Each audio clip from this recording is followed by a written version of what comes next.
लिखिए unit cell 3 dimensional network. ये एक यूनिट सेल है, 3 डायमेंशनल है।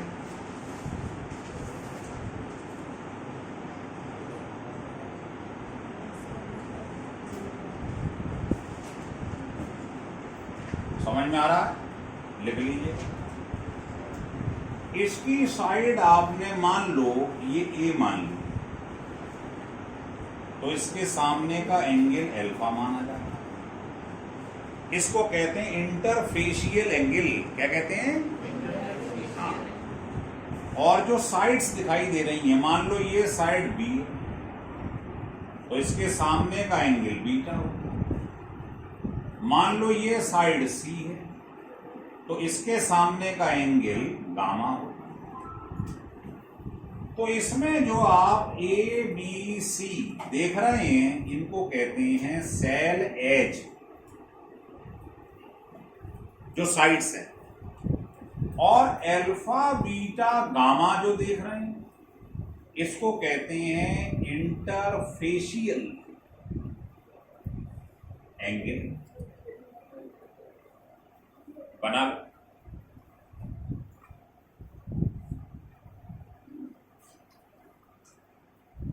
मास्क लगाएं।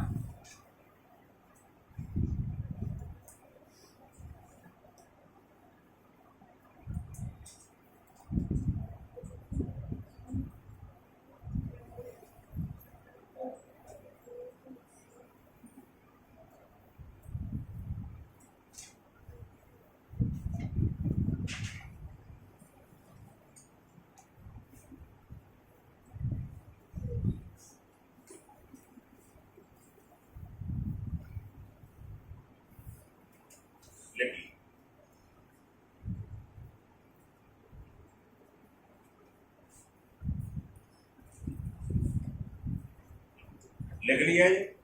अच्छा। अब ये जो आपको यूनिट सेल दिखाई दे रहे हैं,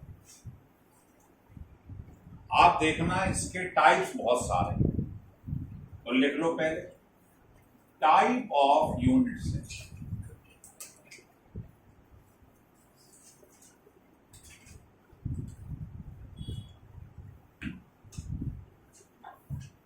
पहला है सिंपल क्यूबिक,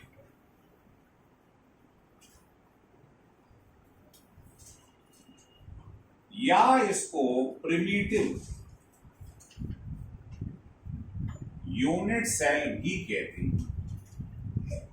यूनिट सेल का मतलब 3 डायमेंशनल नेटवर्क। जैसे कोई ईंट ले लो आप, 3 डायमेंशनल, तो उसे बोलोगे ये यूनिट सेल।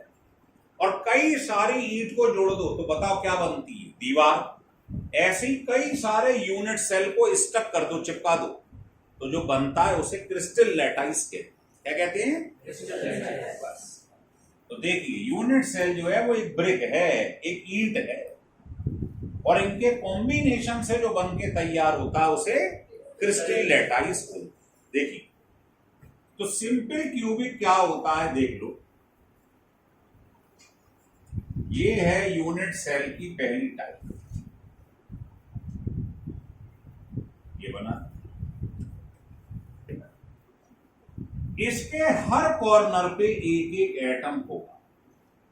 ये तो होगा ही, कोई सा यूनिट सेल बना हुआ, इसके हर कॉर्नर पे एक एटम या आयन होगा। बाकी और कहीं भी एटम आपको नहीं दिखाई दे तो समझ लेना ये सिंपल क्यूबिक या प्रिमिटिव यूनिट सेल है। दूसरा है बॉडी सेंटर्ड क्यूबिक, जिसको हम BCC बोलते हैं, बॉडी सेंटर्ड क्यूबिक। इसमें क्या होगा? बिल्कुल वही तरीका, यूनिट सेल बना ली।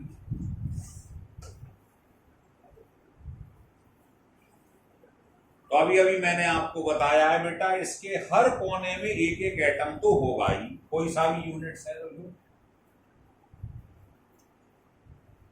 बस इसका नाम क्या है? Body centre.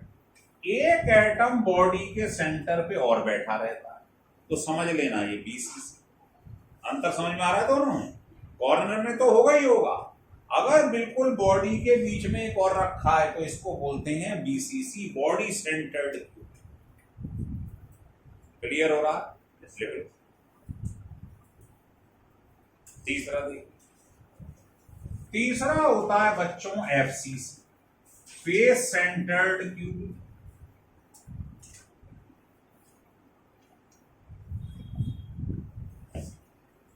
उसमें क्या होगा, वो भी यही है।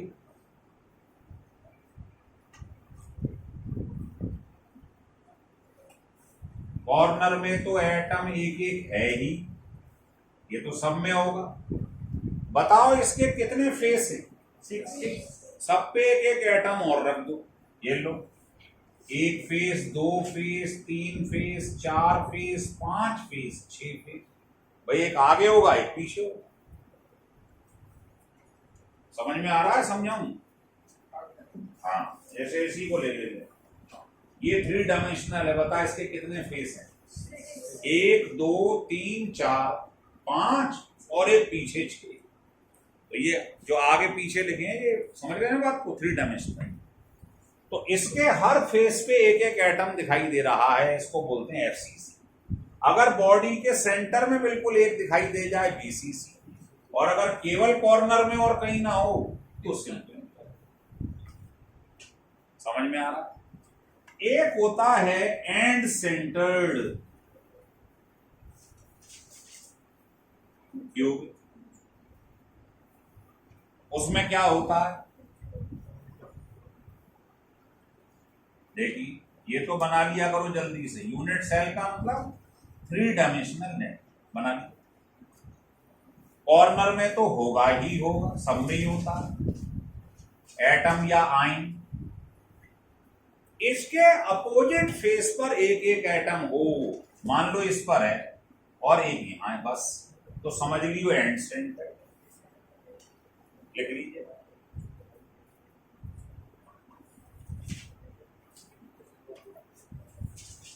क्लियर हो रहा है? देख लो, बोर्ड पे बुला लूंगा आपको, अगर गलत कर दोगे तो देख लो।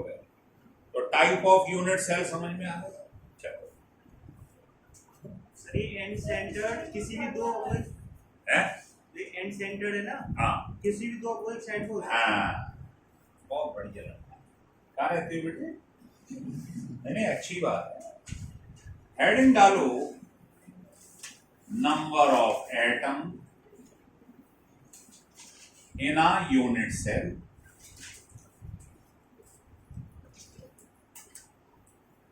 मतलब जब कई सारे यूनिट सेल आपस में चिपक जाते हैं, क्या बनता है उससे? Crystal lattice. क्या बनता है? तो बेटा उसमें पूछ रहा है कि यूनिट सेल जो कई सारे जुड़ गए हैं, उसमें कितने एटम पार्टिसिपेट कर रहे हैं। तो इसका रेडीमेड फार्मूला है, देख लो, इसे Z से रिप्रेजेंट कर। फार्मूला लगे।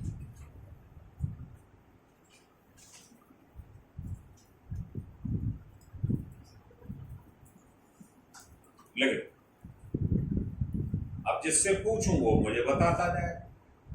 पूछूं? लो बताओ, ये बताओ सिंपल क्यूबिक के लिए Z की वैल्यू क्या हो? बता बेटा, सिंपल क्यूबिक मान ले यही है सिंपल क्यूबिक। बता इसके कॉर्नर में कितने एटम है? तो ये है number of atom at the corner, तो यहां 8 प्लस। बता फेस पे कितने? 0। बता बॉडी के सेंटर में कितने हैं? बस Z बना। फिर समझ, मान ले पेपर में आया एफसीसी के लिए Z निकाल, बोलो चालू हो जाओ। बताओ कॉर्नर में कितने होते हैं एफसीसी के? बोलो, ये एफसीसी है, देख लो, ये बना रखा है, सॉरी। चलो, कॉर्नर में कितने? 8। ये तो सब में होंगे ही होंगे। फेस पे कितने? 6। बॉडी के सेंटर पे कितने? नथिंग। ये फेस में 6 हों, बॉडी के सेंटर पे नहीं, फेस में 6 होंगे। 6। बता आंसर कितना आ गया? बहुत बड़ा। अब बोलो बीसीसी के लिए Z कितना? चलो जाओ, बताओ बीसीसी में कॉर्नर में कितने हैं? ये रख दो, एटम कॉर्नर में है। बता फेस पे कितने हैं? 0। बता बॉडी के सेंटर पे कितना है? 1। तो Z2 आ। बताइए Z निकालना सीख गया? लिख लो।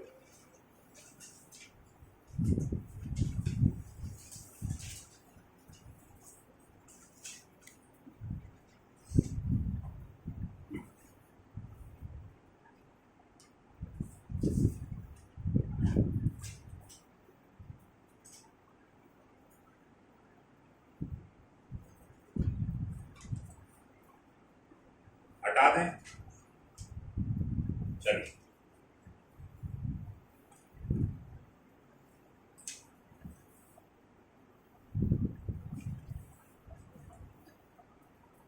लिखो।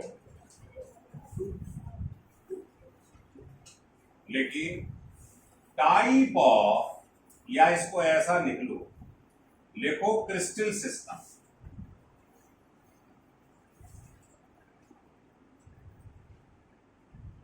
कई सारे यूनिट सेल्स को आपस में जोड़ दीजिए, क्या बनता है? क्रिस्टल लैटाइस। तो ये कई प्रकार का होता है, आपने शायद नाम भी सुने हो, टेट्राहीड्रल, रोम्बोहीड्रल, ट्राइक्लिनिक, मोनोक्लिनिक, नाम सुने हैं ऐसे? मतलब देखो ऐसे बना दिया मैंने, यूं समझो ये यूनिट्स है, आपको बहुत बढ़िया अच्छा लग रहा है?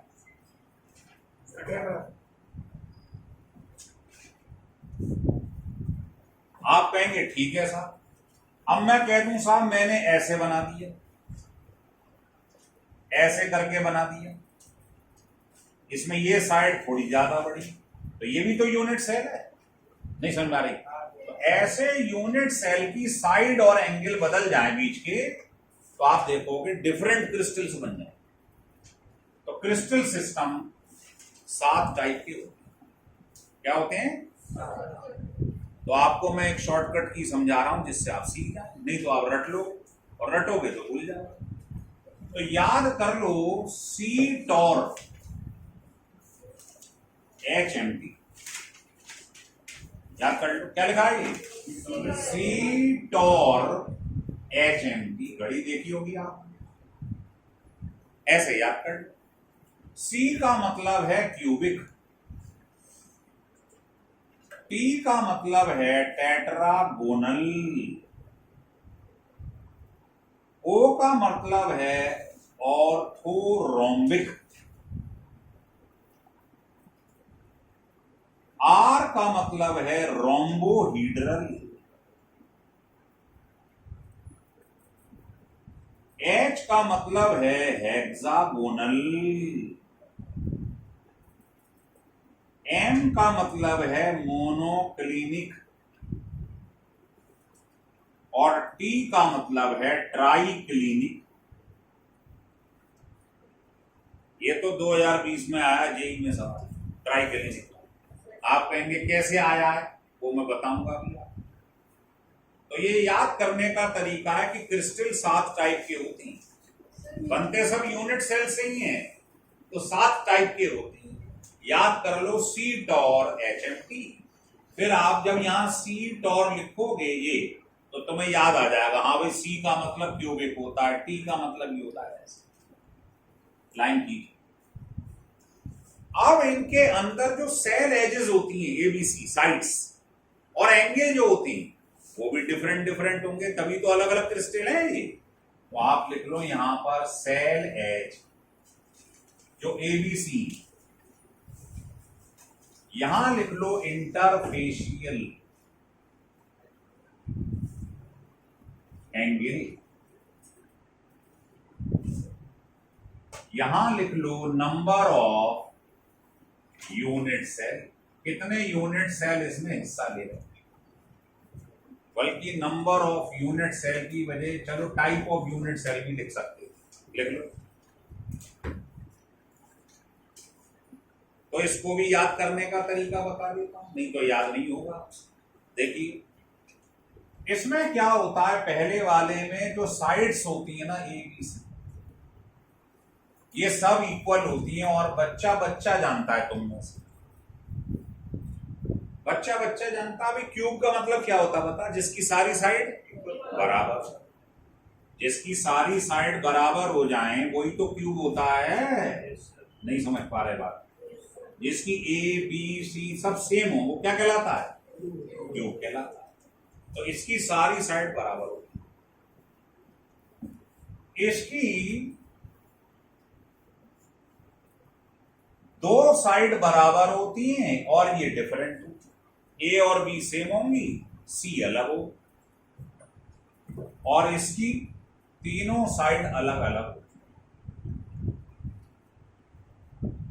पहले वाले की तीनों साइड सेम, दूसरे की दो सेम एक डिफरेंट, इसकी सब अलग अलग। लिख लिया? अब इन तीनों को दोबारा से रिपीट कर दो, याद करने का तरीका बता, फिर दोबारा से लिख, जो ऊपर लिखा है उसी को दोबारा से लिख। हो गया यार? और लास्ट वाले को वही लिख दे जो ये लास्ट में लिखता है। बताओ कितना आसान हो गया, याद नहीं हुआ बता? हो रहा है क्लियर? अब आ जाओ तीसरे। इसमें क्या होता है, जो एंगल हैं अल्फा बीटा गामा अभी बताए थे तीनों, भूल तो नहीं गए? दोबारा से बताऊं, ये सब एंगल 90 डिग्री, तीनों लिखते चले जाओ। इसमें भी यही होता है, इसमें भी यही होता है, इसमें भी यही होता है। हो गया याद सबको? तीनों एंगल सेम होते हैं और 90 डिग्री। चौथे वाले में अल्फा और बीटा 90 होता है, लेकिन गामा वाला 120 डिग्री होता है। पांचवें वाले में अल्फा और गामा दोनों 90 के बराबर होती हैं, लेकिन बीटा 90 के बराबर नहीं होता। छठे वाले में अल्फा बीटा गामा कोई भी 90 के बराबर नहीं होता, और लास्ट वाले की भी यही कहानी।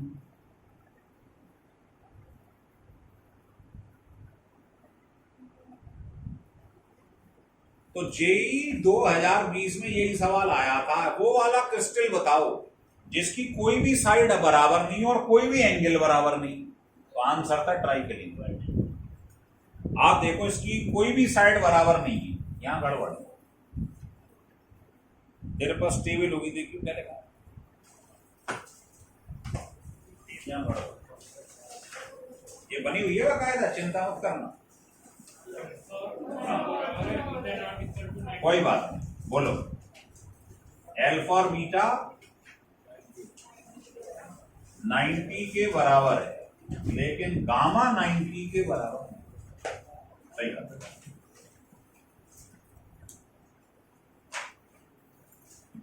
लिख लिया? लिख लो। हेक्सागोनल में कौन सा वाला, ये अल्फा और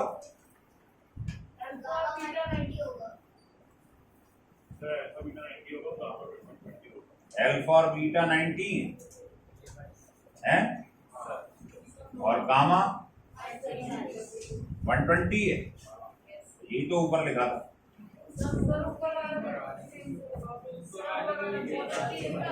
उसमें क्या है, सब ना बोले। हाँ, अल्फा और बीटा कितना है?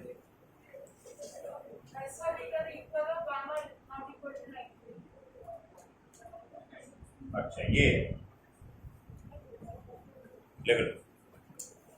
अब आता है कितने टाइप के यूनिट सेल से ये बना हुआ, तो इसके लिए फोन नंबर है, याद कर लिखो 324 11 11 21, लिख लो, ये फोन नंबर लिख लो 324 324 11 11 21। ये तीन टाइप के यूनिट सेल से मिलकर बना हुआ है क्यूबिक। ये 2 टाइप के, ये 4 टाइप के। बताइए बेटा, जोड़कर क्या 14 आ रहा है? इसको बोलते हैं ब्रेवियस लैटिस, लिख लो। तो कुल मिला के 14 ब्रेवियस लैटिस होते हैं और 7 टाइप के क्रिस्टल सिस्टम होते हैं, लिख लो। 7 क्रिस्टल सिस्टम होता है और 14 जो जोड़कर आ रहा है ये ब्रेवियस लैटिस बोलते हैं। बताओ, हो रहा है क्लियर? ये टेबल कीमती है, आपको याद रखनी पड़ेगी एट एनी कॉस्ट। जहां तक इसमें याद करने की चीज है, इसमें आपको कोई परेशानी नहीं आएगी मेरे हिसाब से। इसे याद करने में आपको बता दिया, इसे नहीं याद करने में समस्या, क्योंकि 3 लिखो सिमेट्री, यहां तक कोई समस्या नहीं है, ये तीनों सेम है। बस इसको याद करने में थोड़ा टेढ़ा लगेगा। क्लियर हो गया? चलो ऐड एंड डाल।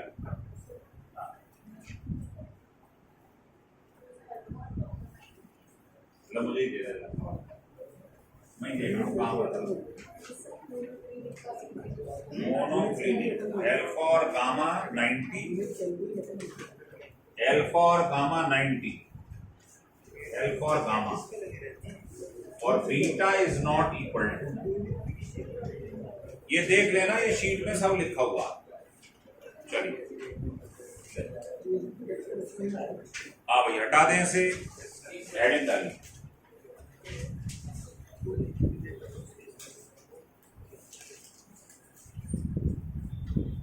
ये सुन लूंगा आपसे कल मैं, इसलिए इसको ढंग से लिख के याद करना। देखिए, relation between radius of the atom, radius of the atom and cell edge, ये आपको रिलेशन निकालना है। ढंग से देखना, ये आपके पास एक यूनिट सेल, ये यूनिट सेल है आपके पास।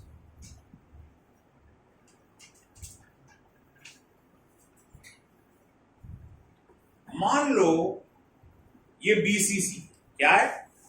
बीसीसी है। बताना बीसीसी क्या होता है, बताना। Body centred cubic. क्या होता है? Body centred cubic. मतलब इसमें कॉर्नर में तो एक एक एटम होते ही हैं, बॉडी के सेंटर पे भी एक होता है। तो मैंने क्या करा, जो ये एटम दिखाई दे रहा है इसको मैग्नीफाई कर दिया है, बड़ा कर दिया। कोई परेशानी? और ये जो कॉर्नर पे दिखाई दे रहे हैं इनको भी मैग्नीफाई कर दिया है। कोई आपत्ति है तो दर्ज करवाओ। मतलब आपको क्या निकालना है, समझ में आ गया? क्या निकालना बताना। ये यूनिट्स है, मैं ये पूछना चाह रहा हूं आपसे, ये इसकी जो एक साइड होती है कोई सी भी, इसको बोलते हैं सेल एज। क्या कहते हैं इसे? हाँ। बताओ हर कॉर्नर में क्या है?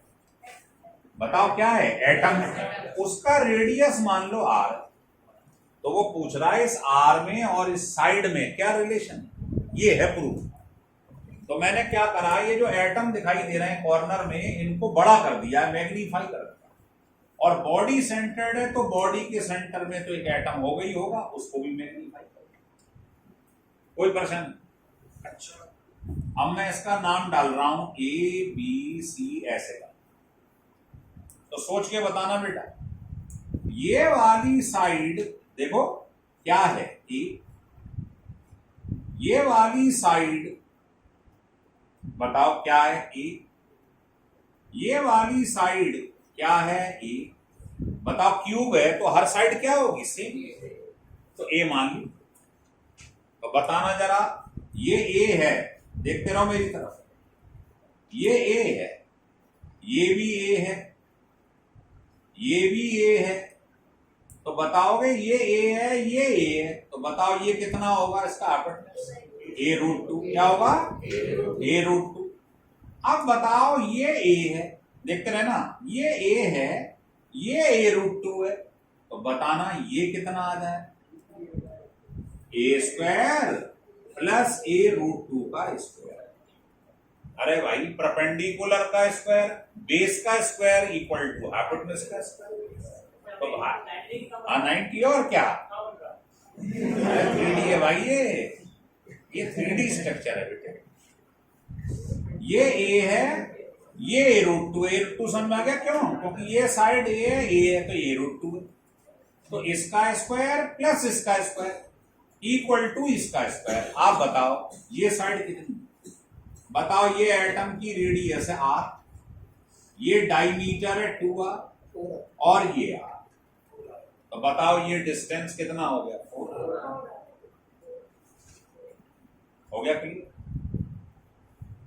फिर समझा दूं एक बार, इससे बड़ा नहीं, घबराओ मत, नोट्स में बनाऊंगा, ये बेटा नोट्स, इससे बड़ा क्या बनेगा आप समझ लो बस, बहुत बढ़िया बना हुआ है। और इसमें देखो मत, अभी देखोगे तो आपका ध्यान बटेगा, अभी यहां देखो, घर पे पढ़ना, देखो क्या करा है, फिर सुन लो। इसकी सारी साइड्स ए, तो ये साइड ए है, ये साइड ए है, ये साइड ए है, ये साइड ए है, ये सारी साइड ए। तो भाई मैं कह रहा हूं ये साइड ए है और ये भी ए, तो बताओ ये कितनी हो, a√2।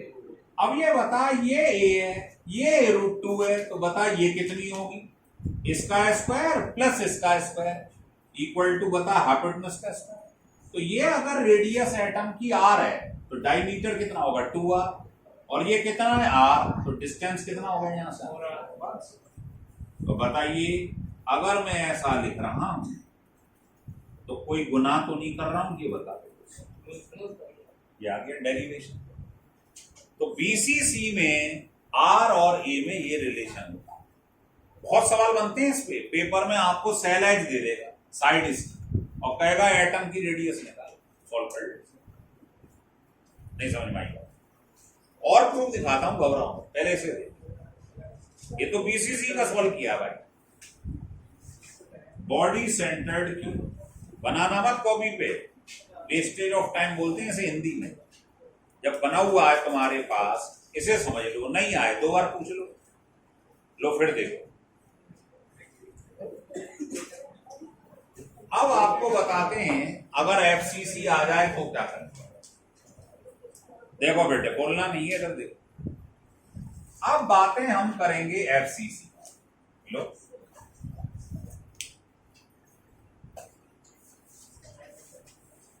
इसको बना लो आप,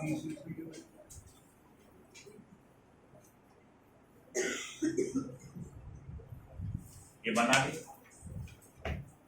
अब तुम्हें मालूम है एफसीसी का मतलब ही क्या होता है भाई, सबके कॉर्नर में तो होंगे ही एटम, फेस पे भी दिखाई देंगे 6 फेस पे।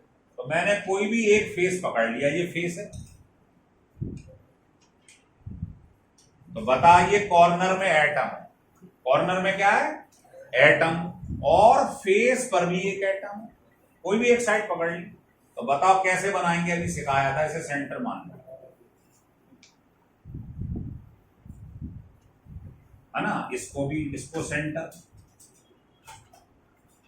और इसको सेंटर, ऐसे बना लोगे,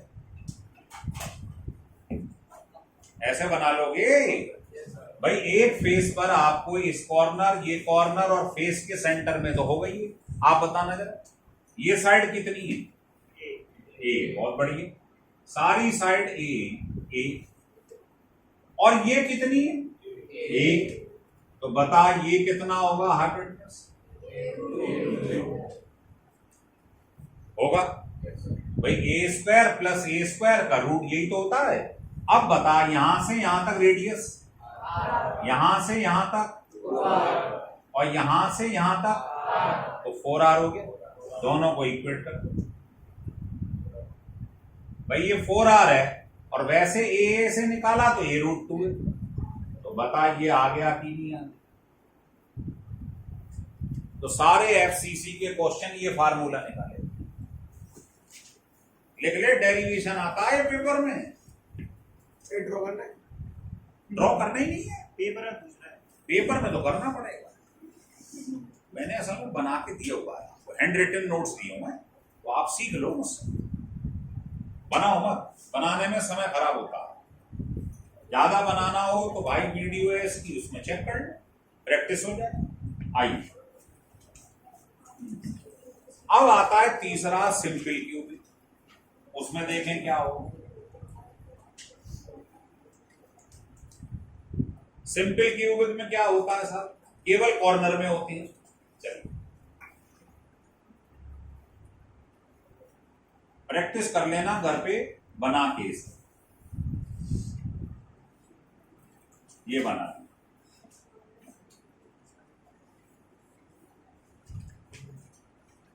लिया।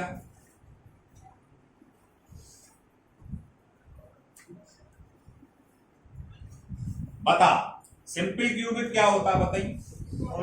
कॉर्नर में, ये कॉर्नर है और ये कॉर्नर है, ये कॉर्नर है, कोई भी पकड़ ले। बता बेटा, यहां से लेता हूं इसको सेंटर मान लेता हूं, बड़ा कर दिया, ऐसे ही इसको सेंटर मानते, ऐसे बना। कॉर्नर में ही तो होंगे एटम, बीच बीच में तो होते नहीं है कहीं। बताइए बेटा, यहां से यहां तक का साइड कितना कहलाता है, एक साइड। और बता अगर ये एटम है तो इसकी रेडियस ये आर है, तो इसकी भी तो बता 2r a के बराबर होगा नहीं। ये सबसे सारा आंसर आ। तो अगर न्यूमेरिकल करने हैं तो आपको ये डायरेक्ट याद रखने पड़ेंगे, और डेरिवेशन आ गया तो आप प्रूव कर, जबरदस्ती प्रूविंग हो रही है, कोई बात नहीं। लेकिन चले आगे, मैं सिखा रहा हूं, असल में कई मास्टर इसको बनवाते नहीं है, बस ये डायरेक्ट लिख देंगे, समझे।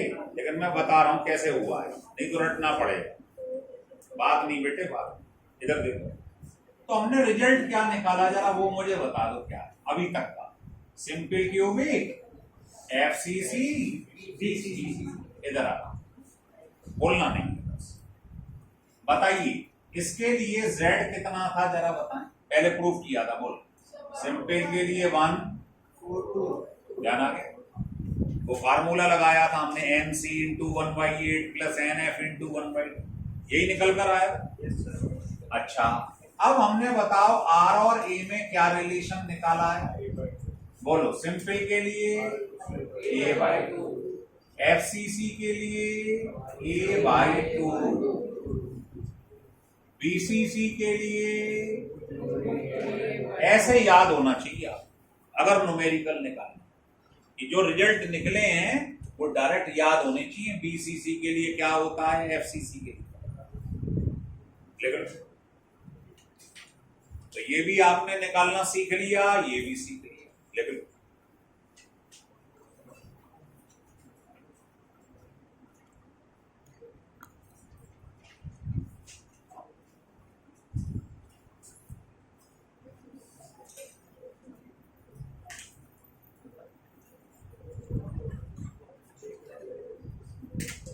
नहीं।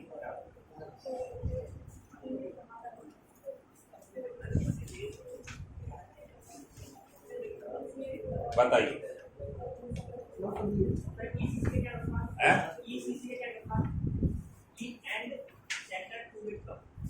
उसका काम नहीं है, जनरली इन तीनों का ही होता है, वो बता क्या है, हटा दूं।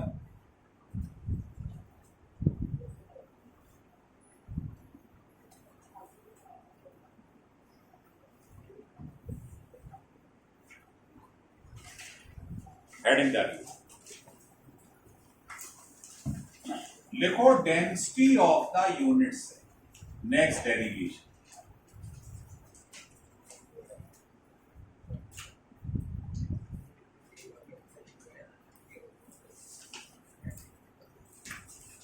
Density of the unit cell बहुत ही इंपॉर्टेंट है, ध्यान रख लेना, क्योंकि कम से कम 20 क्वेश्चन इस शीट के अंदर है इसके ऊपर। चलिए मुझे एक चीज बताइए, डेंसिटी होती क्या, मास ओवर वॉल्यूम। चलो मास ओवर डेरिवेशन स्टार्ट हो गया। डेंसिटी किसकी निकाल रहा हूं मैं? Unit cell. तो मास भी किसका लिखूंगा? यूनिट सेल का। वॉल्यूम भी किसका लिखूंगा? Unit cell. तो डेंसिटी भी यूनिट सेल की निकल आए। ये तो मतलब है। चलो अब देखिए, मैंने ये मान लिया कि ये यूनिट सेल है।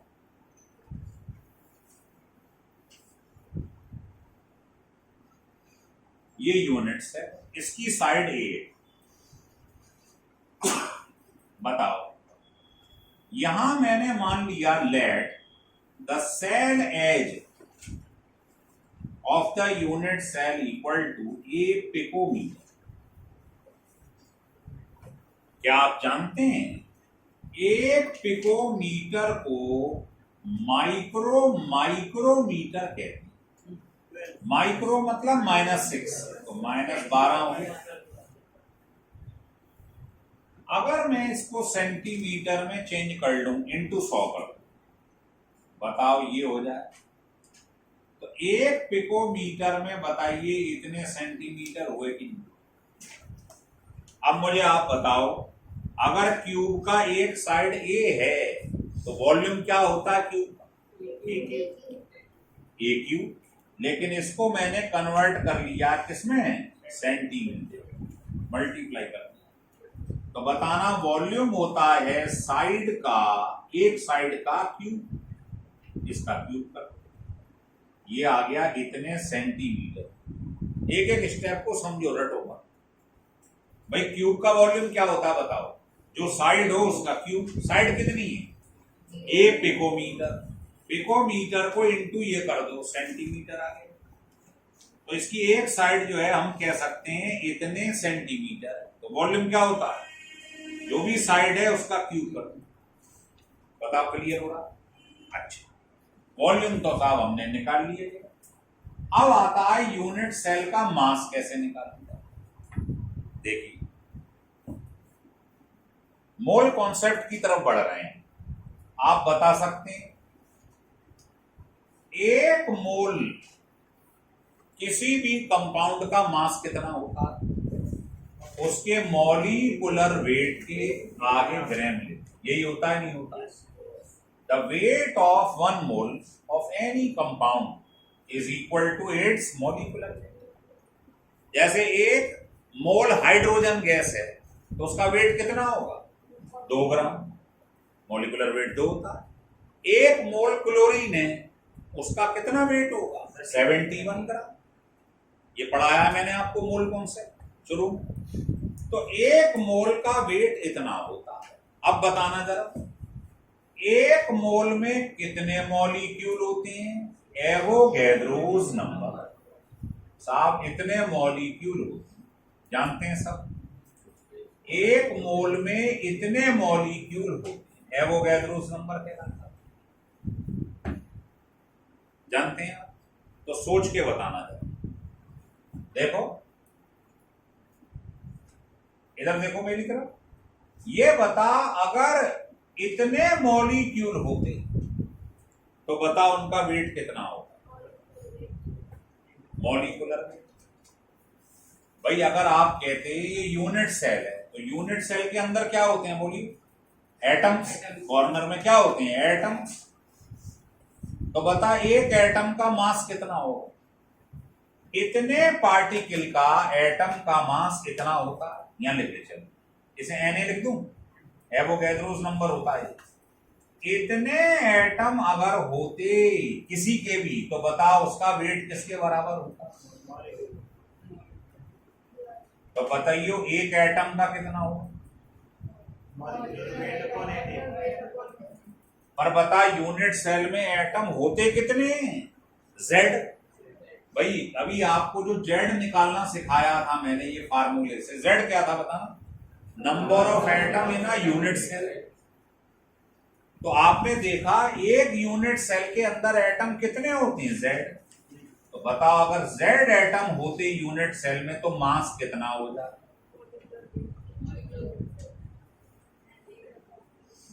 तो आपको एक यूनिट सेल का मास मालूम पड़ गया, रख दो ऊपर मास ऑफ द यूनिट्स, खत्म डेरिवेशन। लो ये रख दो उठा के, ये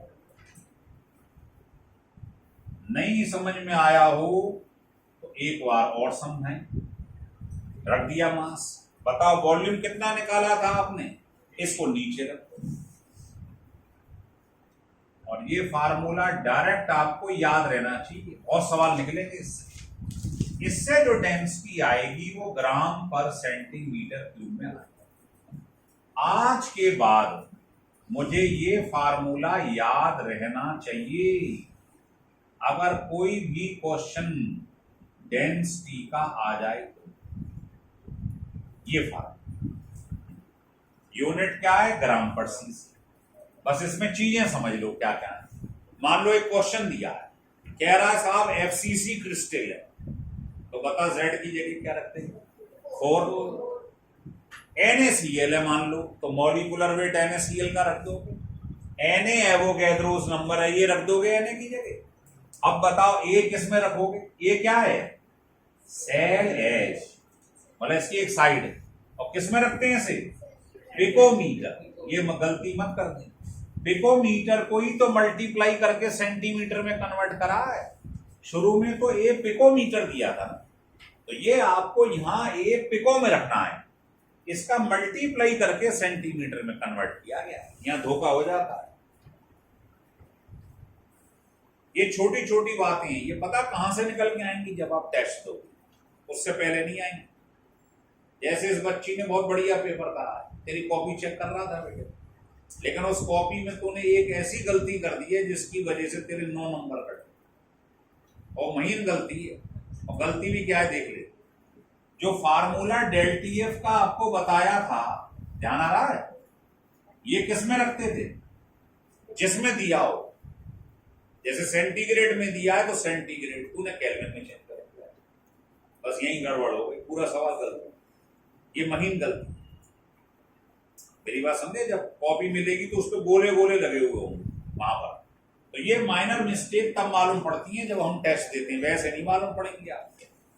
तो ये ध्यान रखो, एक किसमें रखना है, पिकोमीटर, ये ध्यान रखिए। हाँ ये गिवन होगा, ऐसा कल मैं थ्योरी नहीं पढ़ाऊंगा, आज मैं सिर्फ थ्योरी बता रहा हूँ, कल सवाल ही सवाल कर रहा हूँ। तो ये बुकलेट लेकर आए, जिसके पास नहीं है लेकर जाए। फॉर्म दे दिया सबने, तो आज दे देना। हाँ बता दूं।